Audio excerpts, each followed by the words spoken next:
My name is Elton Brobbey. Now, the Interior Minister has been very busy this week, and today he's instructing the Inspector General of Police, Christian Tete Yohunu, to transfer all police commanders, including regional and district commanders, currently serving in areas affected by illegal mining. The directive, announced during a meeting with the imams in the Ashanti region on Thursday, underscores the government's quest to combat Galamsey, a persistent challenge that has severely impacted the environment.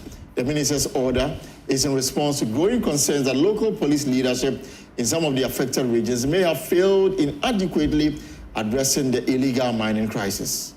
Well, Deputy Director of Arocha Ghana, Daryl Bosu, has welcomed the decision by the Interior Minister, Mohammed Muntaka Mubarak, to transfer police commanders currently serving in areas affected by illegal mining.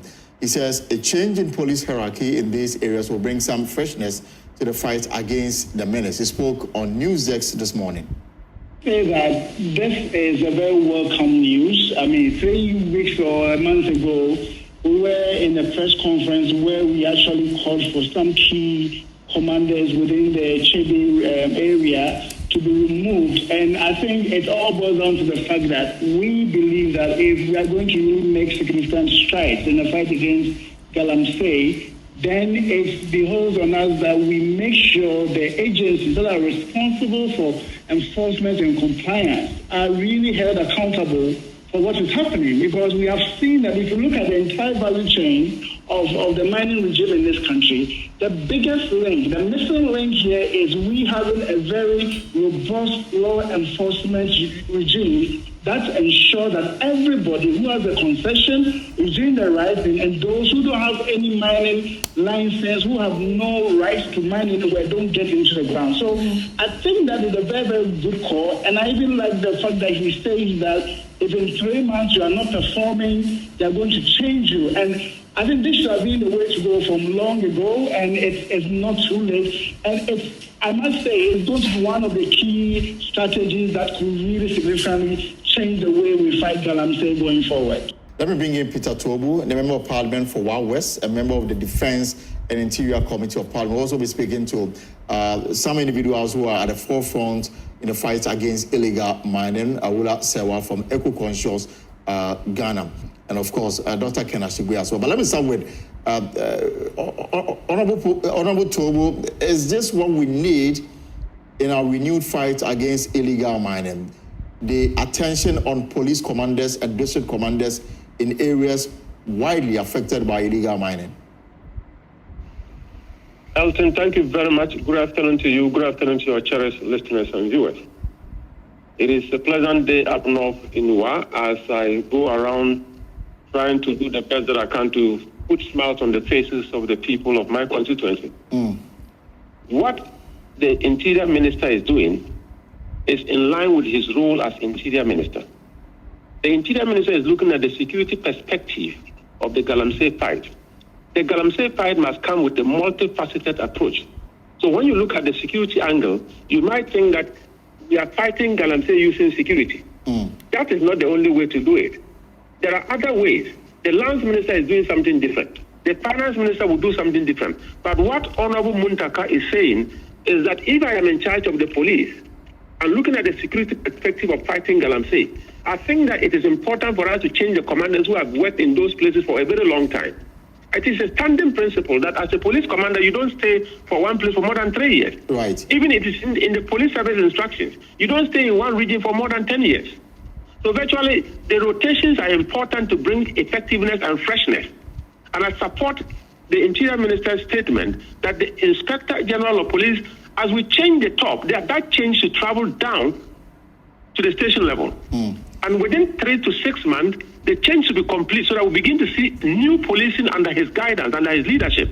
And I think that is going to affect positively our fight against Galamsey. And I endorse the statement so made by the Minister of Interior. But does that suggest that the police commanders in these areas are complicit in this matter? When we are talking about people who are complicit in this matter, the police are part of Ghana's society. Many people are complicit, but because they are identified and they are supposed to provide leadership in the area of security, if we suspect that they are complicit or we believe that they are complicit, the way to do it is to make sure that no commander stays in one place for a very long time. So, and when we suspect you, we will deal with you. And so do I also say, those who buy these heavy machines and rent them out, knowing well that these machines are going to be used for Galamsey, we should also deal with them. And people who are into politics, and they mean a lot to our democracy, if we find them in Galamsey, we should let them know that this democracy cannot be sustained if this Galamsey continues, because gradually Galamsey can turn into terrorism. Right. It's a very dangerous trajectory. Let's understand that anybody who can be complicit, irrespective of what uniform you wear or what tribe or what color you are, should be dealt with. Some are suggesting that perhaps we are going after the low-hanging fruits. This is a police commander, for example, a district commander in an area so wide in terms of reach and scope. Perhaps the command itself may be operating without even a vehicle or the tools to help them do their work and do it effectively. And then people are undertaking illegal mining, obviously getting the support and motivation from people much, much higher and bigger than the commander. Now, if it is identified that Galamsey is going on there, and the commander is so helpless in dealing with the matter, why do we go after him and not do those who may have granted the license, those who have given them all the motivation to go ahead and do the mining? And this commander is so helpless, he may not even have the personnel and the machinery to keep pace with whatever destruction is going on in the district. Let's not complicate matters. The minister's directive is simple. The suspicion that some of the commanders at those Galamsey areas are complicit, it's enough for him to direct, please change them. If one has to go into the second phase of looking at police competence and capacity in general, and the fact that retooling the police is a necessity, that the police have not been properly equipped, the police have not been properly trained to deal with the fight against Galamsey, that is another step that we can look at holistically, to look at empowering the police to deal with the issue. But as we speak, the minister is just talking about the human resource that we have available. He's not talking about whether they are capacitated enough or not. He's talking about their shortcomings that can be limited by changes that he's recommending to the IGP. If they continue to change them for 2 or 3 times, and the problem still persists, we will go further to find out. Is it just a matter of the commander? Probably it's a matter of logistics. Probably it's a matter of some traditional linkages. We'll look at all these matters, because this is a fight that will take us 2 or 3 years, at least, to be able to see green light at the end of the tunnel. So we are starting, and we are starting with so much energy, and surely whatever recommendation that can, whether it is from the security angle, it's from the economy angle, or it's from traditional angle, let's have a comprehensive approach to ensure that all these angles will work towards achieving a very successful end at the end of the fight of the Galamsey. Let me bring in my other guest. Kindly hold it for me. Let me bring in Awula Serwah. Also will be joined by Dr. Ken Ashigbey. So Dr. Ashigbey, this is the new way the Interior Minister is also adding to the fight against illegal mining. He's starting with those under him, and that will include the Ghana Police Service. And the directive here is that change those who are already mining these command posts in the Galamsey areas, and after 3 months, if the situation persists, you will go ahead and change those who will be put in charge. You accept this? Well, you see, the fight we are fighting, we face an existential threat. It's a multifaceted approach. We do know that in some of the illegal mining areas, when the activists, for example, effect citizens' arrest, and they take the terrorists to the police station, in some cases you find out that the terrorists are given police bail very quickly, and then the activists rather are kept at the police station writing statements or what have you. We had, for example, instances in Asenkrom and also in Atronsu, where when the activists reported that there was illegal mining, they did not arrest them, or when they arrested them, they quickly granted them police bail. But when it got to the activists, when there was the accusation of burning excavators, they were refused police bail and were locked up. So the point we are making is that it would seem that in some cases the police are not dealing vigorously with the environmental terrorists. So if they are changed, it might bring in some fresh air. In some areas, you find illegal mining going on close to police stations. Nothing is being done. So perhaps a change in the leadership will bring some positive results, and the activists will feel that the police are now fighting with them against the scourge of illegal mining. Dr. Ashigbey, your initial comments on this matter? This is one of the things I had been calling for.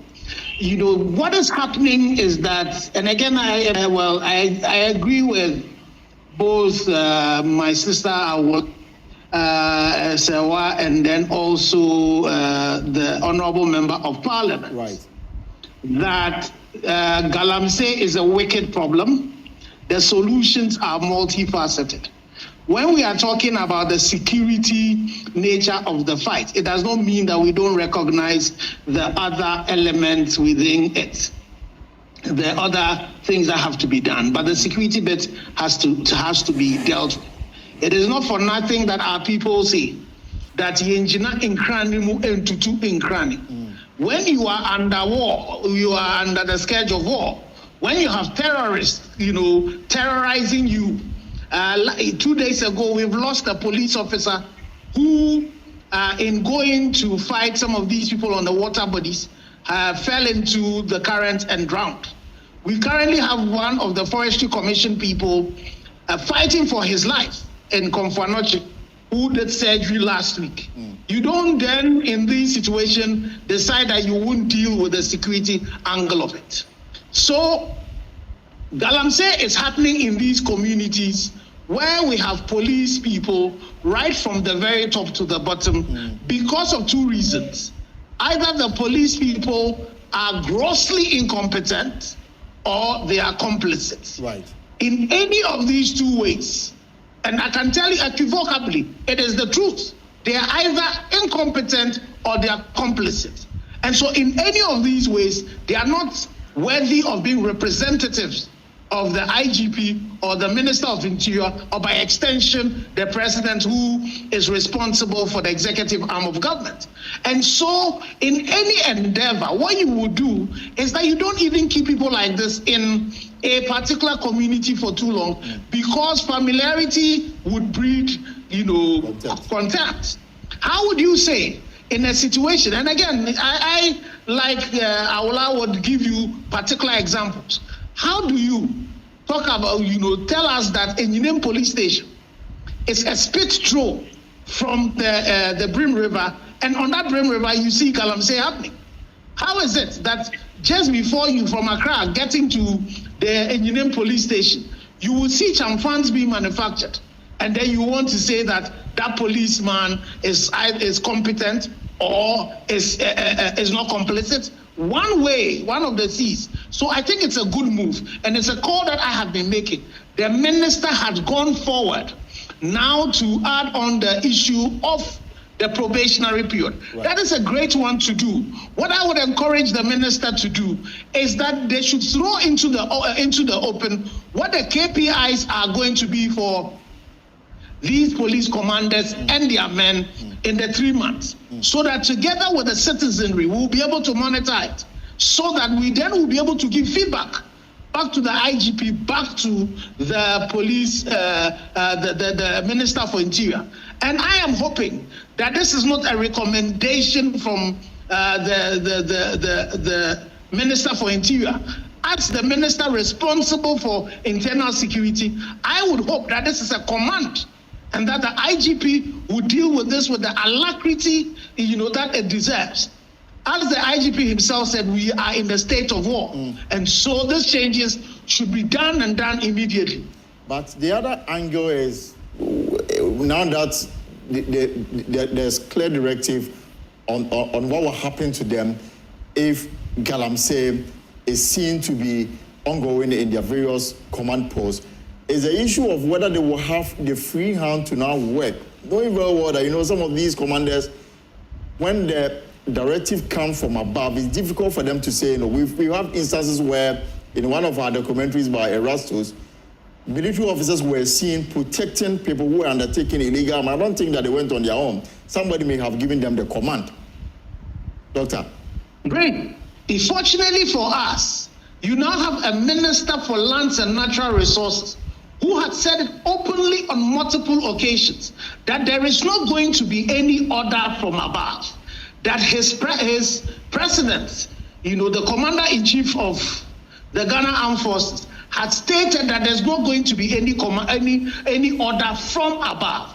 And so nobody, he's told them that nobody should say there's any command from above. And that is not going to happen.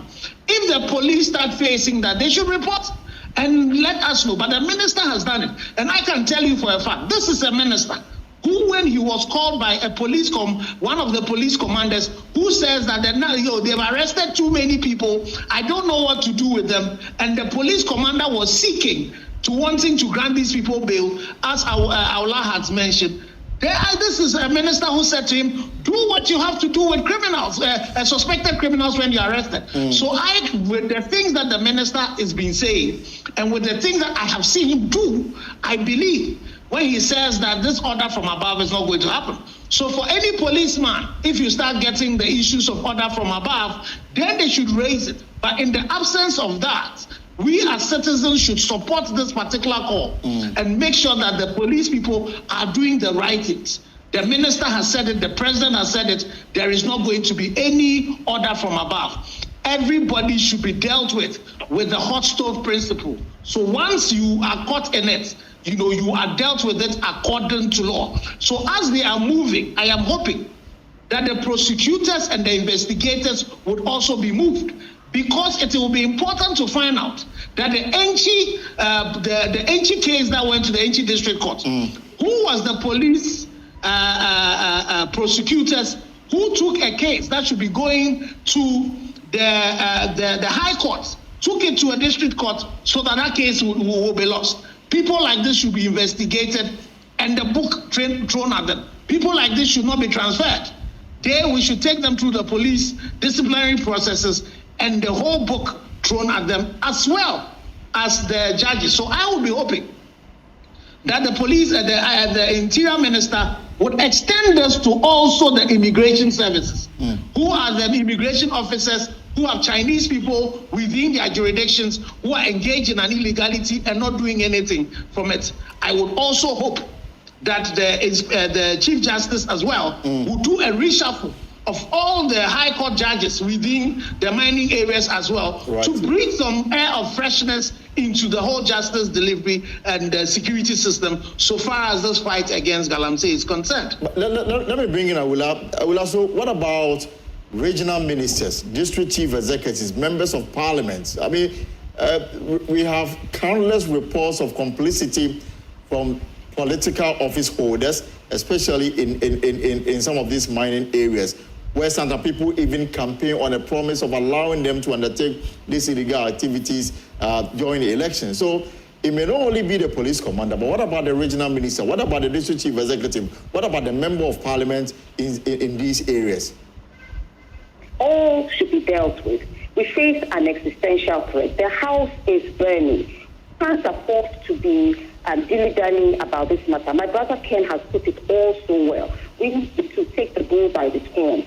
In fact, in any area, if the chief, the police, and the political authorities decide that there will be no illegal mining, it's very unlikely that it will take place. Most of the time, it takes place with their complicity or active involvement. Yes, the same fate should befall the members of parliament, the district members, the chief executives, whatever.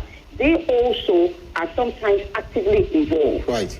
So the same fate should face them. Ghanaians should realize that we face an existential threat, and anybody who is in cahoots with the enemy, because we are dealing with environmental terrorists who are not only poisoning our source of water. This has entered our food is being poisoned. There are national security threats. Health budgets will be affected of the rise in kidney disease and so on and so forth. So we have to throw the book at everybody. If you're a regional minister and this is happening under your watch, it's supposed to be dealt with. And let me say here that reports have been made against parliamentarians who are allegedly involved in this canker, and they should be dealt with. Honorable Toobu, let me ask you a final question on this so that I can let you go. So to what extent is the Defense and Interior Committee, maybe by extension, the Government Assurances Committee, to what extent are you going to monitor this directive and ensure that it is done and implemented without fear or favor? Complicated to implement. I'm sure that within a week or two, you will begin to see signals flying from the Inspector General of Police causing the change that he's been directed to change. The truth of the matter is that gold is magnetic. People should understand that. Gold is a powerful magnet that people are willing to die for. Listen, mining is not an illegality in Ghana. Mining is not unlawful in Ghana. The destruction of the environment through improper mining procedures brought about what we call Galamsey. So the Interior Minister is dealing with the security angle. The Agric Minister will deal with something that has in relation to Galamsey and agriculture. The Lands Minister is there to have an oversight, an overall overview of the plan of the government to ensure that we fight Galamsey and succeed. All of us are involved. Somebody says parliamentarians are involved in Galamsey. Yes, it is a national canker. It's a hydra-headed program. And we need to have a national policy with a national direction raised to the level that this is the war we are fighting. It's an existential threat. Minister for National Security, get involved. Minister for Interior, get involved. Agriculture Minister, get involved. Lands Minister, please provide that leadership we require. And the Commander-in-Chief of the Ghana Armed Forces, His Excellency President John Dramani Mahama, his word is clear. I want to fight and win Galamsey. Let's all rise up as people and be committed to supporting him to succeed, because our tomorrow is in danger. Thank you so much, Honorable Peter Toobu. This week I read somewhere that gold has been discovered. I was going to ask you whether in the Upper West region you've also discovered gold, but there's another angle to this discussion. And I still have Dr. Ashigbey on the via Zoom, and of course Awula Serwah as well. We're going to talk. I just want to understand what is going on. In the last 24 hours, we've seen two directives. The Interior Minister, apart from announcing or directing the Inspector General of Police to effect the transfers, also makes the point that government has come to a conclusion that foreigners engaged in illegal mining, when arrested, will be deported. Now, yesterday, for example, we heard from the Lands and Natural Resources Minister describing people in illegal mining as terrorists, nation wreckers, murderers. When you arrest a murderer or a terrorist, I don't think that the option that should be available, especially when the person is a foreigner, is to deport that person at the expense of the taxpayer. And I'm wondering whether deporting them is the surest way to go, or put them before court, let them answer for their crime, serve their time, and then after that deport them. Let me start with you, Awula. What do you make of this in the last 24 hours, these comments from the two ministers? We've known for a long time that they are fighting with environmental terrorists who have declared war on Ghana. When you poison water bodies, it's an act of war. Even in wartime, you do not go around poisoning water bodies. Let me be absolutely clear. Nobody is saying that it's illegal to mine gold. What we are saying is that the irresponsible mining of gold is what is at stake, is what is destroying Ghana. So let's be very, very clear. Let's be very, very clear. If you can't mine gold responsibly and you're mining at the expense of killing Ghanaians, that is the essential threat we are talking about, the exercise. Now, to go back to the question, of course, if you arrest anybody involved in environmental terrorism, whether Ghanaians or foreigners, why should you just deport them? They should first serve their sentence, and after serving their sentence, they can be deported. We realized the case of Aisha Wang. What happened? She just waltzed away, or she was still there, and it's only now that because of the vigilance of the press, she's been and arrested, and we hope she's still in jail. She hasn't walked out of jail. But we need to understand that we face an existential threat. The realization didn't come today. It came a while back. And let me also correct the narrative. What was happening before with Galamsey is that they were using hand tools, and not causing the kind of devastation that is being caused today with chanfans and excavators. One excavator, I am told, can potentially destroy 1.5 hectares of forest in just one day. So we cannot compare the two. What was going on before was Galamsey using hand to come and gather. And what is going on now is environmental terrorism. You cannot compare the two. Dr. Ashigbey, so is deporting them deterrent enough? Yes. So you see, when it comes to this particular fact, the media we are not just reporting news. So you are seeing the facts. The interesting thing is one of the places I disagree with the minister. Absolutely disagree with. You know, he is going against the law. In 2019, the minister was parliament. He was member of parliament when the Mines and Mining Act was handed. Act 995 and Act 995, the framers of it realized the fact that for foreigners who are engaged in it, they should be punished even more. Right. So go and look at it. They are fined more. They are sentenced more. And why would the minister to create this? And again, Lab mentioned it. That Aisha one, when she was deported, came back. Our borders are so porous. If you deport them, spend taxes money, and send them out Ghana through Kotoka International Airport, they will come Cote d'Ivoire. They will come through Burkina Faso. They will come through Toobu. Or somebody will land them, you know, on the coast of my town in Qatar, and they will come and see into this country. Your land border, your sea borders are so porous. So we should not be doing that. What we should be doing is that, like,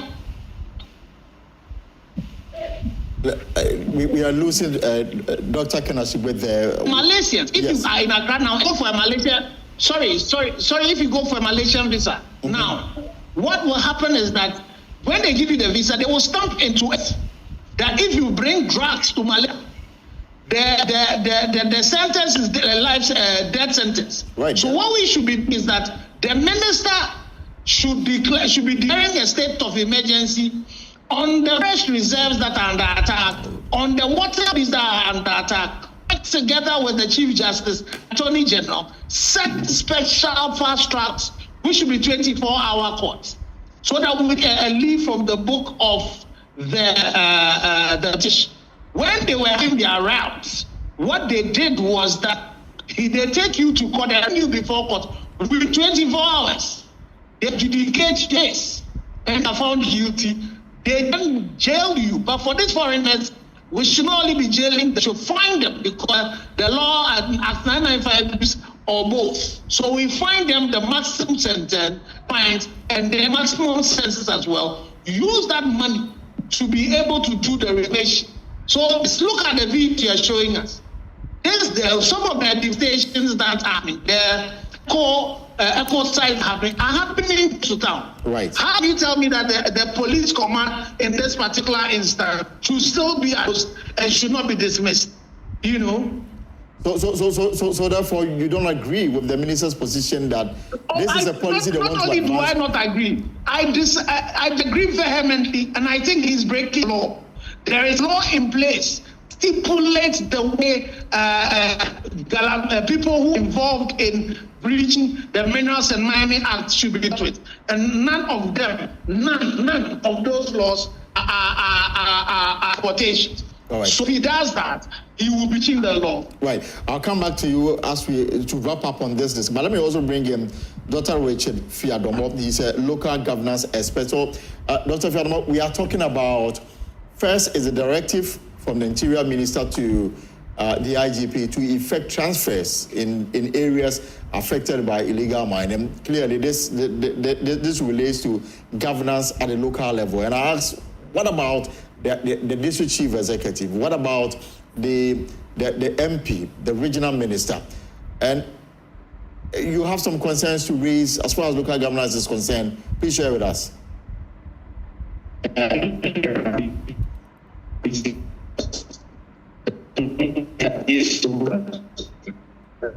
Well, the connection is not the best. We'll see if you can reposition yourself, Dr. Fiadomo, so that we can have a better connection to you. But also joining us, because this is getting very interesting, is my colleague Manasseh, Azure, a journalist. Manasseh, you have some concerns to share? Please go ahead.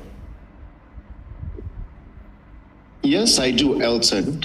I think this is one of the lowest points in our history as a people.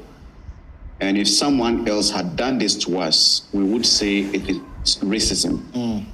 I don't understand why Ghanaians who are arrested for engaging in fraud, illegal mining, the destruction of our lands, forest reserves, water bodies, will be prosecuted, jailed, and foreigners who get into our country, destroy our land, do everything that we abhor, and then all that we can do is that, well, you are so special.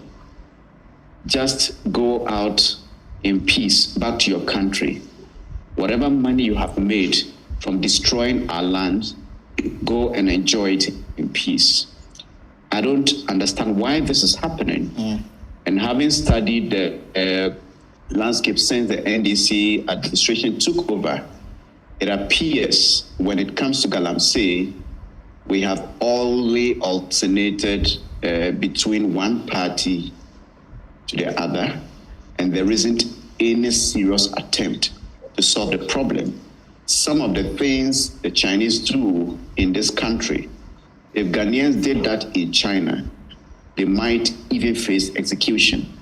You don't open up yourself and virtually tell the whole world that, look, you can come and do whatever you have to do in my country.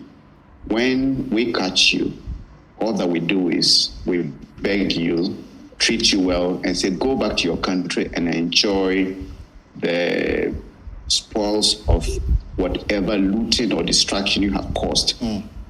I think this is very unfortunate, and I'm hoping that in the coming days, the president and the government of the republic would sit up and tell us something that we can tolerate as a people, because this is really terrible.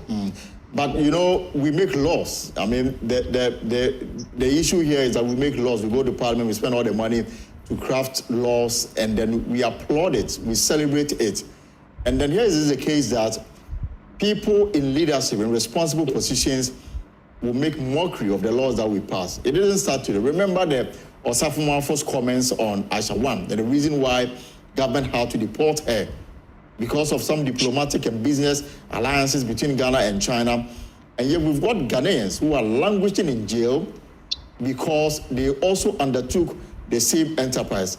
Now here's a law we've passed in Parliament, not even offer or pronounce stiffer punishment for foreigners. And yet we overlook the law and pass comment to the extent that when we are arrested, we will simply deport you, pay for your airfare back to your country. Then what is the use of making laws if we cannot even enforce them? Well, it is not useful to even make laws. And some of these things we are talking about, anybody who has followed Ghana's politics and governance over some time would agree that our problem has never been about the laws. It has always been about how those laws are enforced. And in this instance, if you care to know and you do your Google search, you would realize that some Burkinabés and Nigerians were arrested for engaging in illegal mining in Ghana. They were jailed. And in one of the court rulings, the judge ordered that after 7-year jail terms, they should be deported. Within the same period, when I was at the 4th Estate, we did a right to information request to the Ghana Prison Service. And then the data we had was that despite the fact that hundreds and thousands of Chinese were arrested for engaging in illegal mining within the period, there was only one Chinese in Ghana's prison. And that we could not even attribute to illegal mining. It could be something else. But what I'm trying to say is that if you follow this very critically, it is not all foreigners that are exempted from punishment in Ghana. Our West African neighbors, people we can call some of our own, are languishing in jail. And this is a bigger insult to us because we had a Chinese diplomat in Ghana looking us in the face and telling us that the Chinese who were engaged in illegal mining and the destruction of our forests and water bodies could not have done that without our connivance. Yes. So this is the government of Ghana, a minister of state. And if the president hadn't sanctioned this, because I read the story and it said this was a government policy. Exactly. Telling us that, look, you Ghanaians, when you do this, we are going to punish you. You go to jail, but there are other superior humans who are above our laws. They can come into this country, destroy our forests, and some are wielding weapons. And you heard Lance Minister talking about the fact that, look, they are terrorists. And if you go to some of the African countries ravaged by war, you would find out that illegal mining and mineral resources that are extracted in this way resulted in some of these things. So this is, I think, one of the lowest points in our governance and our history as a people. And I am hoping that if we have a president in the Jubilee House in the coming days, we should see the reversal of this policy or law. Otherwise, it is an insult to us. If this happened anywhere else in the world, we would say we were being discriminated against. We will shout on the rooftops about racism. So if we have Ghanaians in Ghana talking about Black Lives Matter elsewhere, then Black lives should first matter in Ghana, on the continent of the Black race. All right, Manasseh. And this is what we expect of our government. Let me bring in Awula and Dr. Ashigbey, your final words on this matter. I mean, to quote the minister directly, he says he has announced that the NDC government is not interested in prosecuting foreigners engaged in fraud and illegal mining activities across the country. He says the government is rather putting in place a new policy which will see the deportation of such individuals upon their arrest. And I'm actually certain that some of these foreigners may have even come into the country with visited visa, if you like, and then they end up undertaking business that in itself is illegal. What do you expect? Is that this is a policy that government is considering? What do you expect of the president to do in this instance? Let me start with Toobu. We expect the president to reverse this and to make it clear that anybody who is engaged in illegal mining, destroying the country, pointing up, will face the full result of the law. They'll first be prosecuted, serve their sentence, and if they have any assets, their assets should be sold towards used towards the reclamation, and then after they have served their sentence, then they shall be deported. Reporting them just a slap in the face to Ghanaians, because we are saying that they come, they destroy country, and they can go and probably turn the next day. That is just completely out of order. And we should not discriminate between Ghanaians and other nationals. Everybody who is poisoning Ghanaians is face the full rigors of the law. This should not be negotiable. Engineer Dr. Ashigbey. Well, so I think Awula and Manasseh have said it. You know, it is beyond the fact that this is discriminatory. It's also the fact that what the policy itself will be illegal, because there are laws in place that says that we should do the right thing. Are you surprised? Let me give you an example. There was a situation where there were some Chinese people who were arrested with some police people who were engaged in an illegal mining. They took the police people are currently languishing in jail.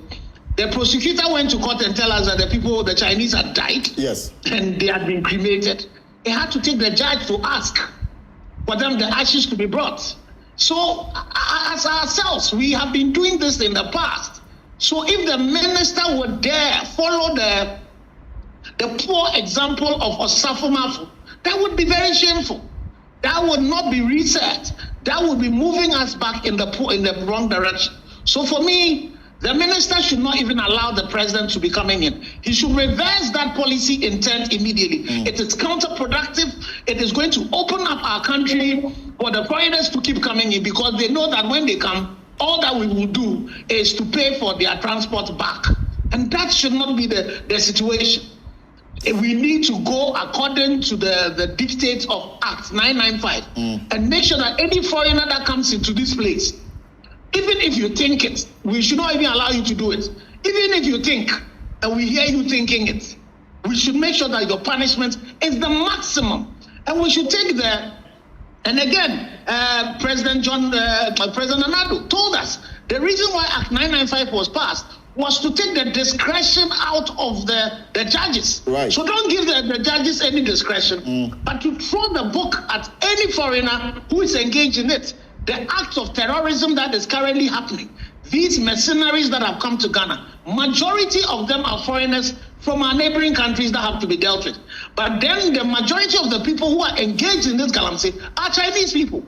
And again, as Manasseh said, the Chinese have insulted us. Their ambassadors have insulted us in the past. That it is not only Ghana that has gold in here. But we are complicit. We allow them. We go and bring the Chinese people. Now we are giving them visa on arrival. That should stop. I'm not too sure that it. Well, I think we've lost Dr. Ken Ashigbey there. But, okay, thank you so much.